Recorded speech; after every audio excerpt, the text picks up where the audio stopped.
Assalamualaikum warahmatullahi wabarakatuh. Teman-teman kelas 12 bertemu lagi dengan saya, Ibu Fajri Tripuji Hasanah. Teman-teman kelas 12 bagaimana kabarnya hari ini? Semoga teman-teman dalam keadaan sehat walafiat dan dalam lindungan Allah Subhanahu wa Ta'ala. Di video kali ini saya ingin mengajak teman-teman untuk mendengarkan sebuah kisah, yaitu tentang sepatu dan sandal jepit. Kita simak baik-baik yuk. Kisah sepatu dan sandal jepit oleh Anonim. Di sebuah toko sepatu di kawasan perbelanjaan termewah di sebuah kota, nampak di etalase sebuah sepatu dengan anggun diterangi oleh lampu yang indah. Dari tadi dia nampak jumawa dengan posisinya. Sesekali dia menoleh ke kiri, ke kanan untuk memamerkan kemolekan desainnya. Haknya yang tinggi dengan warna coklat tua semakin menambah kemolekan yang dimilikinya. Pada saat jam istirahat, seorang pramuniaga yang akan makan siang meletakkan sepasang sandal jepit tidak jauh dari letak sang sepatu. Kemudian terjadilah percakapan antara sepatu dan sandal jepit. Sepatu berkata, "Hai sandal jepit, sial sekali nasib kamu, diciptakan sekali saja dalam bentuk buruk dan tidak menarik." Sergah sang sepatu dengan nada congkak.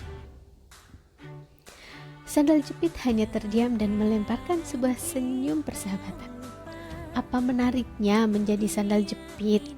Tidak ada kebanggaan bagi para pemakainya, tidak pernah mendapatkan tempat penyimpanan yang istimewa, dan tidak pernah disesali pada saat hilang. Kasihan sekali kamu, ujar sang sepatu dengan nada yang semakin tinggi dan bertambah sinis. Sandal jepit menarik nafas panjang sambil menatap sang sepatu dengan tatapan lembut. Dia berkata, "Wahai sepatu yang terhormat, mungkin semua orang akan memiliki kebanggaan jika memakai sepatu yang indah dan mewah sepertimu. Mereka akan menyimpannya di tempat yang terjaga, membersihkannya meskipun masih bersih, bahkan sekali-sekali memamerkan kepada sanak keluarga maupun tetangga yang berkunjung ke rumahnya." Sandal jepit berhenti berbicara sejenak dan membiarkan sang sepatu menikmati pujiannya. "Itu yang terhormat, kamu hanya menemaninya di dalam kesemuan, pergi ke kantor maupun ke undangan-undangan pesta untuk sekedar sebuah kebanggaan. Kamu hanya dipakai sesekali saja. Bedakan dengan aku. Aku siap menemani kemana saja pemakaiku pergi. Bahkan aku sangat loyal meskipun dipakai ke toilet maupun ke kamar mandi. Aku memunculkan kerinduan bagi pemakaiku. Setelah dia seharian dalam cengkeraman keindahanmu, maka manusia akan segera merindukanku. Karena apa, wahai sepatu? Karena aku memunculkan kenyamanan dan kelonggaran. Aku tidak membutuhkan perhatian dan perawatan yang spesial. Dalam kamus kehidupanku, jika kita ingin membuat orang bahagia, maka kita harus menciptakan kenyamanan untuknya." Sandal jepit berkata dengan antusias dan membiarkan sang sepatu terpana. "Sepatu, sahabatku yang terhormat, untuk apa kehebatan kalau sekedar untuk dipamerkan dan menimbulkan efek ketakutan untuk kehilangan? Untuk apa kepandaian dikeluarkan hanya untuk sekedar mendapatkan kekaguman?" Sepatu mulai tersihir oleh ucapan sandal jepit. "Tapi bukankah menyenangkan ya jika kita dikagumi banyak orang?" Jawab sepatu mencoba mencari pembenaran atas posisinya. Sandal jepit tersenyum dengan bijak. "Sahabatku, di tengah kekaguman sesungguhnya kita sedang menciptakan tembok pembeda yang tebal. Semakin kita ingin dikagumi, maka sesungguhnya kita sedang membangun temboknya. Dari pintu toko, nampak sang pramuniaga tergesa-gesa mengambil sandal jepit karena ingin segera mengambil air wudhu.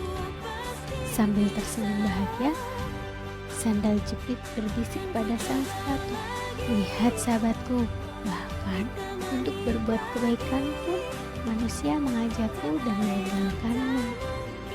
Sepatu menatap kepergian sandal jepit ke musola dengan penuh kekaguman seraya berbisik perlahan, "Terima kasih, engkau telah memberikan pelajaran yang berharga sahabatku, sandal jepit yang terhormat."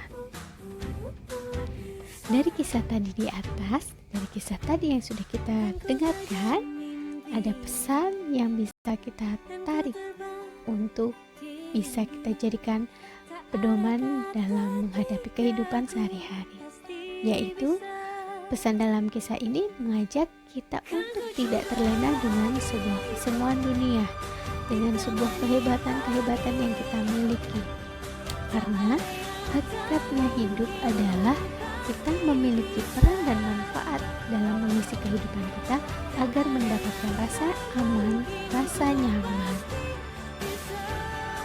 Dan kesemuan dunia hanya akan membuat kita terlena dan terjatuh dalam kekosongan hati, kesombongan, dan lupa akan peran diri sesungguhnya. Nah, itu tadi yang bisa kita dengarkan dan kita pelajari dari sebuah kisah sepatu dan sandal jepit. Ada poin yang lebih penting lagi. Walaupun si sepatu memiliki kelebihan yang banyak, ketika dia disindir oleh sang sandal jepit, dia tidak merasa sombong. Dia mau merendah diri, merendah hati untuk menerima masukan dari sang sandal jepit. Bisa kita lihat dari percakapan terakhir, "Terima kasih, engkau telah memberikan pelajaran yang berharga, sahabatku, sandal jepit." Kita baik dengan sahabat, dengan tetangga, dengan orang tua. Ketika orang lain memberikan masukan kepada kita, jangan langsung kita sangkal dulu. Alangkah baiknya kita dengarkan, kita telah baik-baik, dan kita tidak perlu membuat bantahan-bantahan. Alangkah baiknya kita dengarkan, kemudian pada saat tertentu kita tarik kesimpulan, oh benar bahwa masukan dari mereka adalah membangun kekurangan yang ada dalam diri kita. Jangan sampai yang kita dengarkan adalah hal-hal yang negatif dari orang lain, tapi kita ambil sisi positifnya. Mungkin tanpa perkataan yang buruk kita menjadi orang yang tidak termotivasi menjadi lebih baik lagi. Tapi dengan perkataan yang buruk dari orang lain, kita bisa termotivasi untuk lebih baik lagi dan memperbaiki diri lagi. Nah, itu tadi ya kisahnya. Semoga kita menjadi pribadi yang lebih bisa membawa diri kita, tubuh kita menjadi lebih baik lagi, yaitu dengan mengisi usia kita dengan hal-hal yang bermanfaat, dengan hal-hal yang positif. Tidak hanya rebahan di rumah saja, walaupun daring, teman-teman harus tetap satu, ibadah yang kuat, bangun pagi, kemudian berdoa, kemudian teman membantu orang tua kita, baik itu membantu pekerjaan di rumah maupun membantu pekerjaan orang tua kita, misalnya seperti jualan. Yang penting antara teman-teman berjualan dengan teman-teman mengerjakan tugas-tugas sekolah selama daring ini harus seimbang. Tidak boleh selalu menjadikan alasan membantu orang tua kita sebagai alasan untuk tidak mengerjakan tugas, ya. Allah Maha tahu dan Allah Maha melihat apakah kita benar-benar membantu orang tua kita atau tidak, dan kita tidak tahu kapan kita matinya. Kalau kita tahu, pasti kita akan tidak pernah berani bohong dan kita akan selalu berbuat baik.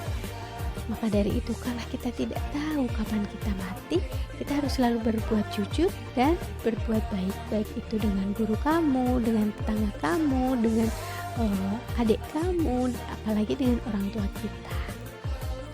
Itu saja yang bisa saya sampaikan di video kali ini. Semoga bermanfaat buat teman-teman. Akhir kata dari saya, wassalamualaikum warahmatullahi wabarakatuh.